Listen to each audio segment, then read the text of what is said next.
What's up, everyone? Welcome to Talk Birdie to Me, and this is the first of my videos on my road running series, sort of transitioning from my mountain running prowess, if you call it, this summer. Not much prowess there, but into some road running. I did a backpacking trip last weekend, so legs were a little tired. I didn't want to do too much running after my race, but then, started off the week with a nice little 9-mile easy run. Yeah, definitely a stroll, taking it really chill. Getting some hills in there, but not too much. But then I was out in New York for some family stuff, and ended up doing my first workout of this block, which was a very simple 1 minute on, 1 minute off around a nice dirt park loop, some trails. Just wrapped up a 10 by 1 minute on, 1 minute off. Oh, here's Anna. Anna did a workout too. Yeah, I originally planned to do mile repeats tomorrow, but thought the legs wouldn't be ready for that, so 5 miles to ease in, it's nice zone 2 work, and then 10 by 1 minute on, 1 minute float on these nice little trails. How was your workout, Anna? What did you do? I did 2 minutes on, 1 minute off, 6 by 1 minute on, 1 minute off. Nice. Felt good. Yeah. Anna's in the midst of half marathon training as well. A little ahead of me. Solid. Right now, I think that the main things I need to work on is my running economy at zone 2. So being able to, aerobically, I'm fine running 8-minute pace, just get my legs to that point. And also just getting my top end speed a little bit higher, because I've been doing more of this ultra stuff, and goals for half marathons and marathons, I gotta get quicker for sure. The next day, I did a nice little progressive, easy run, zone 2 run, where I basically just ran on a treadmill because there weren't a lot of great options in New York where we were, but started at 9-minute pace and worked my way down to 7:10 pace. Essentially just checking where my heart rate is at each pace, where, at around 8 flat, my heart is still at 151, 152. So my zone 2 pace is really 7:45, 8-minute pace right now, which is pretty great to see. That's solid. That's where I want to be. And then I did a nice bike ride on Wednesday. It's a little rainy outside. Did easy run yesterday, but doing a bike workout today. I'm trying to only run 6 days a week right now, get another bike session in, at least one bike session a week. So hopping on the bike, do 60 minutes of intensity, maybe find a race, maybe do threshold work, I don't know. But yeah, hoping it'll get me some free fitness without the injury risk. Eating some gummy worms, getting a little carbs beforehand. Doing a little micro race right now, see how that goes. First time racing on Zwift, so it should be fun. Biking is definitely something I've been trying to incorporate more. I have a Zwift set up. I listen to the Some Work All Play podcast a lot with David Roach, and he's talked about Zwifting as a great way to, number one, practice racing dynamics, getting a hard effort in there every once in a while, but then just free fitness of easy spinning. And so on Wednesday, I didn't have much time, but I did a nice hard 15-minute race. And heart rate was in the 170s for that whole race, which is pretty high for me on a bike. And then did some easy spinning around it for 35-40 minutes total of volume there. Oh, and I'm talking to the camera. I'm doing my job. Good to do a little Zwift race. It was a hard 15-minute effort. Heart rate was around 173 for the race, so that was good. Yeah, a little push at threshold.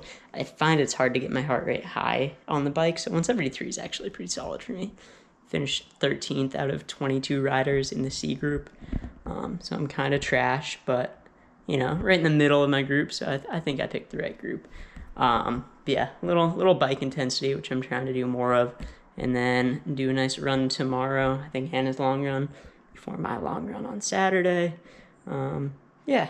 But a little bike and day off of running. And then the next day on Thursday in the morning, on Friday, I did some easy biking, just taking it pretty chill, in the morning. And then I did Anna's long run with her on Friday afternoon, which was 10 miles progressive, where, you know, we're starting at 8:30-ish pace and then working our way down to 7 flat. And Anna's training for a half marathon right now too. She's getting pretty fit, so that was really fun to see. But then I did my super fun long run on Saturday morning. Plan was to get in a nice hilly road long run, 17 miles, because, you know, I'm doing the half marathon training right now, but, you know, I'm running the Philadelphia marathon at the end of the fall in November. So I'm really training for that as my end goal. So I want to get my long runs into the 20s pretty soon. So yeah, I did 17 miles on a hilly route with like 1,600 feet of elevation gain, sort of on some nice dirt rolling roads, and some pavement. And the goal is to just get the effort a little bit higher. Doing a nice like 900-foot climb now. Solid descent on like a nice dirt road afterwards. It's good to get heart rate up and warm up the legs because they're feeling stiff. Yeah, I love these climbs right outside of town.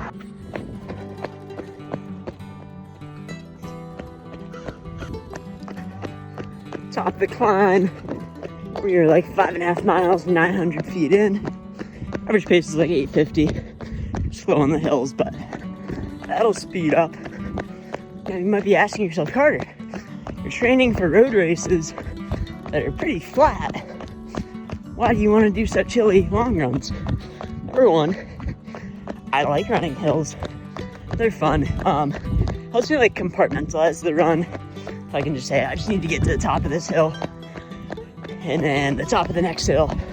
Like, so this one has 3 climbs. Just finished the first, now I'm focused on the second. My half marathon that I'm training for is net downhill. The only way to work on downhills is to run uphills first. That's also important. I think it makes you stronger, helps prevent injury a little bit, at least for my biomechanics. Yeah, and they just get you fit. It's like natural intervals on the uphills. Yeah. Now I get to go downhill.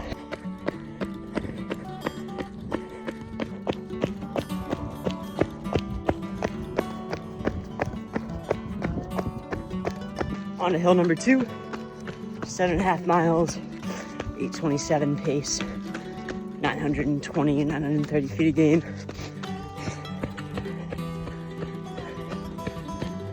That was like a 150-foot hill. Doesn't really count. But now on to the last one. Well, like 8.4 right now. On to the big last climb. 11.5 miles in right now. 8:07 pace, so downhill. Sped that up. Yeah, I got this climb, we'll take it chill. And then big descent into downtown Leb after. Reach the top of the climb and legs are tired.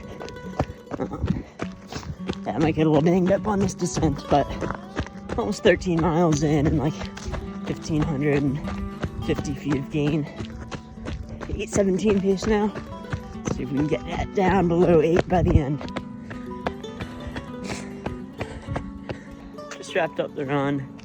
17.18 miles, 8:08 average pace, 1,663 feet of gain. On the downhill, as I was running like 7:15 pace on a lot of them, but then on some uphills where I'm gaining like 200-300 feet a mile, I'm gonna be averaging more like 9-minute pace. That's totally fine, but that felt really good. Legs were definitely tired at the end, and I was like, okay, I definitely need to work on like running for a long time, because I was doing like 4 or 5 hour long runs over the summer for my 50-mile training, but they were a lot of hiking, you know, not as much running, trying to definitely do like easier intensity. But I was feeling tired after that today, Sunday morning. Ended up doing like super slow 4 miles, where heart rate was averaging like 132. And yeah, I ended that run with a nice little jog on some grass in, you know, backyard basically. Just barefoot, trying to, you know, get the feet moving a little bit more. You know, motion is lotion, trying to loosen things up. Yeah, actually, I got some new shoes yesterday, and I ran in those in my morning plot. One second. You got the New Balance Fresh Foam More V5. just because my easy days have been a struggle. So getting like a nice super thick max cushion too is helping that. And this bad boy is thick, especially like look how wide that is. It's like the size of my head, bigger. And so, yeah, hopefully I'll be doing a review on these somewhat soon. I'm definitely just using them for my easy recovery days, but feel great so far. Yeah, then this afternoon, me and my friends did a nice little corn maze in Vermont nearby. And, you know, it actually wasn't that nice or little. It was the largest corn maze in New England, and it took us 3 hours. And, you know, I tracked that bad boy on Strava.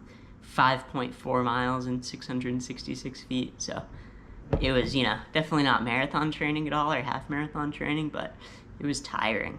I deserve credit for that, you know. But that sort of ends the week. It was pretty good transitioning week, you know, not super high volume. I didn't do many doubles. I never ran twice in a day, and that's something I'm going to be doing a lot of coming up. But, you know, I got in 63 miles of running plus a corn maze, so more like 58 miles of running and 5 miles of corn mazing. But then I also got in like close to 2 hours of biking, and you know, that's something, you know, it's pretty solid. I want to ideally have like a total volume of 15 hours and 80 miles of running. But you know, I definitely got to work my way up to that. But that's my plan. Yeah, this is really fun. I'm falling back in love with the road running. I was pretty burnt out of it, and loved a summer of mountain running. But you know, I love the one you're with. You know, yeah, the roads are feeling good, and I think they'll come back to me. Hopefully, do some like legit workouts this next week, and you know, start to get working on that half marathon pace, because you know, I want to run like 6:10 pace essentially for half marathon, maybe 6:15, and that seems impossible right now. Yet the first half I'm doing is only 3 weeks away, so we'll see how that goes. Yeah, I guess my racing calendar for this fall is the Delta Dental half marathon, which is October 20th. That's a super fast downhill marathon. That'll be like my main half that I'm running hard for. Then I'm doing the Stone Cat Trail half marathon in Ipswich, Massachusetts. That's like a trail running festival that I think will be super fun to go to. And half marathon's like one of the shorter distances they have, but yeah, it'll be fun to race a flat trail half. You know, should be pretty quick still. And then I might be doing, that's November 2nd, and then I might be doing the Manchester half marathon the weekend after. I did the Manchester Marathon last year, which is where I broke 3 hours for the first time, and the half seems like it would be pretty fun. So I'm considering that as like a final tune-up for the Philadelphia Marathon, which I'm running November 23rd. And you know, the one nice thing is if I race 3 half marathons, I can sort of treat those as my long runs with intensity, and then do a lot more like easy to moderate long runs and not have to worry about super difficult long runs alone out here. Which that would be nice and give me some peace of mind, you know, do some like 23-mile long runs with a lot of hills, just work on that strength, and then do the halves with, you know, warm up and cool down to try to get to like 18 or 19 miles on those days. Yeah, but really excited for the fall. I'll be doing sort of like weekly training series like I used to, going back to that style, and that should be fun. Yeah, stay tuned. I hope that this goes well. I hope you enjoy. Make sure to like this video, subscribe, comment if there's any like, you know, training tips you got, if I'm saying stuff that's stupid, or like, you know, any nice advice for the channel. I always appreciate it. Yeah, but thank you for watching. As always, keep on running.